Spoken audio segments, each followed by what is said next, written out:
Strength-wise, I think for me, I practice as much stoicism as I can, not letting things affect me as much as they could because I'm an overthinker and I have PTSD, so it's fight or flight almost all the time for everything. So I try to be as stoic as possible, which can also harm you in that sometimes people aren't hearing what you're saying because you're a little bit too stoic. If you're saying I'm struggling, they don't know how badly you're struggling. That's the downside to all that.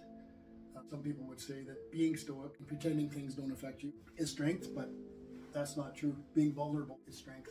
I 100% agree, and I think that some stoicism is something that I try to look at and practice it, and it's almost like trying to attempt to quiet the mind and the feelings and everything. And I agree, like I could say I'm struggling, but really I'm like almost tearing myself inside, and I feel so much pain. And like stoicism to me is like just be mindful of my thoughts and emotions, and I have to be watchful and mindful of my behaviors too. And that's the thing is like I talked about it a few times is like I want to like I know I'll have crazy ass thoughts and I know I'll have like these emotions and everything, but I have my responsibility of my behaviors, and so I need to be mindful of that and prudent of that. And I talked to a few people about what really goes on just so I have an outlet. Journaling is something I've done, meditation helps me, and those things. Are there anything like that helps you? Like I nap a lot. I need to turn my brain off. And for me, it's almost like my meditation. I'm able to sleep, and sometimes I'll for 15 minutes or so out of the hour that you're lying down, your brain will be, you'll lose track of time, which is great because the rest of the time you're just, there's an old saying that helps me sometimes too, and that it says most men lead a life of quiet desperation, and in particular are screaming on the inside, and they don't know how to, is that to people how badly they're doing on the inside. So most men lead a life of quiet desperation, so they're desperate. They feel like failures, right? And so when your thoughts get away on you, or you overthink everything, then everything compounds. Or for me, I like my naps. My exercise is the other part that helps me the most when I'm at the gym, because I'm not on any meds, although I used to be, but they just dope me down. I wouldn't have been able to have this conversation while I was on meds because I just lose track of any thought that I had. And like for example, I was taking a course that was supposed to help me at this active place in Burnaby, I think. And once a week I had to go there, and it was a PTSD thing and an assessment at the same time through WorkSafe. And I would drive there. They took care of my meds, and they just threw me on excessive amount of meds, the psychiatrist. And I would drive there. I'm a music guy. I love music. In my car, satellite radio and so forth, right? 80s, Hair Nation. And I would drive there, and I would get there, and I'd go, oh my God, I'm already here. Wow, I didn't even turn on the radio. Just right in the zombie, right? Running on autopilot. And it was nice in some regards because I didn't feel those intense feelings, but I didn't feel anything, right? I didn't feel any feelings towards anything. Like, I was just an absolute zombie. So after that, I weaned myself down on my meds, and I applied myself more in the gym. And at the gym, I'm able to release the serotonin, dopamine, and the endorphins. And I find it, I'm a different person from the time I wake up till I go to the gym. And after I go to the gym, I'm more myself, and I'm able to relax. So the gym for me has been my greatest therapy. So we call it gym therapy. And that's also why I started my Instagram, was to help urge other people to do the exact same thing and produce those feel-good natural chemicals in their brain instead of going to their doctor. I'm not saying you shouldn't go to your doctor. Some people need to, but for me, I was able to replace all that with my gym therapy. And I go 7 days a week. And it's not so that I have vanity, that I look good. It's for my mental health, or else I'm a ticking time bomb, essentially, right? I was gonna say, so probably I bet you the weightlifting is probably something that can almost be like a soothing part and help with stoicism and like an outlet almost. And one thing I was gonna ask you is like if you imagine a young man, like maybe what if it was your son or something, they came into you and they wanted help, and they're say they were in that quiet desperation and that hurt and pain, and they came to you about it, what would you tell them? First thing I'd do is take them right to the gym and hop on a treadmill and get their heart rate up, and then just start talking and talk it out more than anything, but also the application of the exercise, because also very few people go to the gym and go to the gym long term. A lot of people will start off in January 1st and they're gone by February 1st, and they went too hard. Should have just eased into it, but which is what I try to tell them as they all show up and then despair. But I call it micro wins. So going to the gym every day is a little micro win. So you feel like you've accomplished something, and when you're not accomplishing anything else in life and you're just down and out and just doing your best to survive from one day to the next.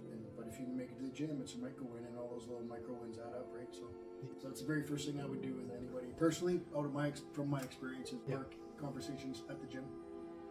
So sorry, I got distracted. neighbor walking by. So I was But like, it beats the alternatives of where you used to have your discussions, which is at the bar. that's true too, because that's like a false sense of self.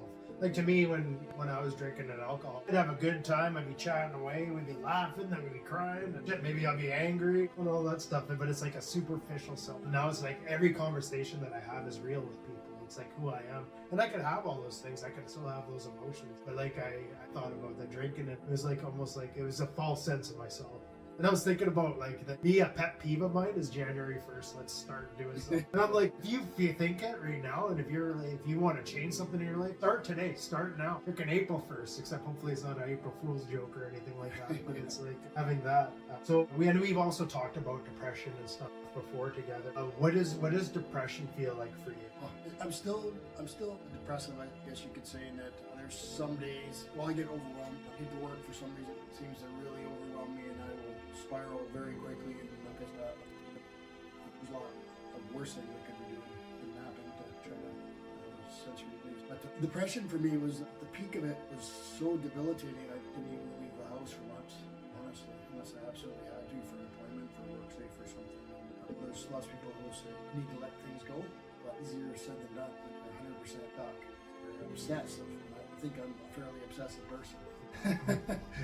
And I learned I'm a very sensitive person, and then I take things very personally, right? So for me, for example, being disciplined over this or that, I take it as a huge strength because I pride myself on my work ethic. And to be told you're the village idiot, it just doesn't work for me. And I'll actually own that title, even though I shouldn't. It's just somebody else's words. But that's where stoicism came in, where I was trying to build myself up a little bit and not be quite as sensitive as I am. But when I was off work with the bulk of my depression, there was one point where I said to my wife, I need a dog.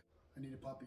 And she was like, we're not getting another puppy. But I said, no, you're not listening to me. I need a puppy. And I explained it to her. I don't feel like living. I don't want to be here, but I need a puppy that I can just lie with, and it can sleep on my chest, and I can bond with it, and then I won't potentially leave this world. My wife was upset that she wasn't enough, but she can speak words, right? And some of those words sting, especially when somebody says, you got to choose to be happy, or get over it, or let it go. Those words don't work. No. They make you feel worse.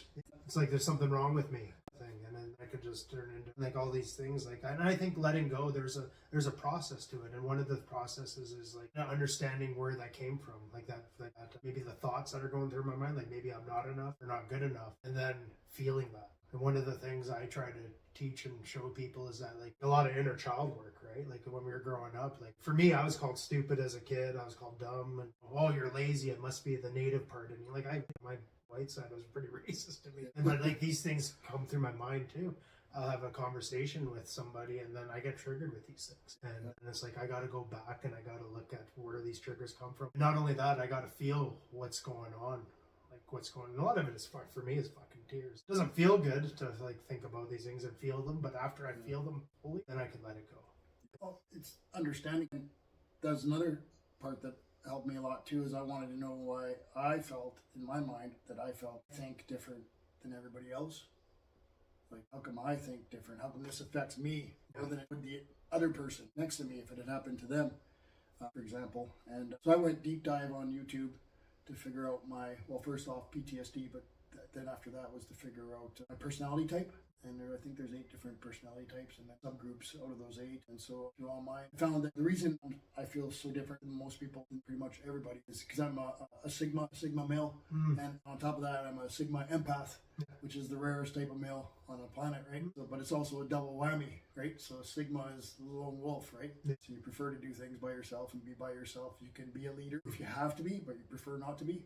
And then, of course, the empath is just feeling other people's pain, right? And my whole life, people have told me things that they weren't willing to tell other people. But I would feel exactly what they were saying. And then when I went through all my trials with PTSD, depression, and anxiety, which I'm still going through, but I'm learning and coping. When I was going through it, I felt like I was never heard, right? So then I realized most people, including some of your counselors and psychologists, potentially aren't empaths. They're not hearing what you're saying. And I never felt heard, which compounded anger.